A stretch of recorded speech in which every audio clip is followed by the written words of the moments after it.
لك يا بنت الملاك عوف ابن الإيجار، يا بنت الملك عوف ابن الإيجار، ترى والله ما عيشك مسعدة.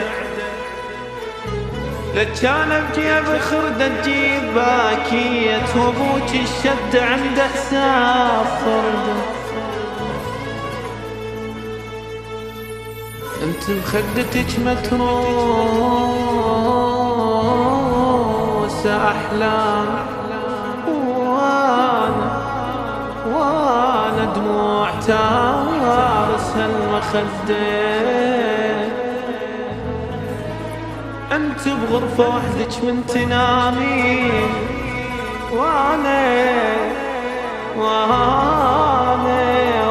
واهلي كلنا بغرفة وحدة.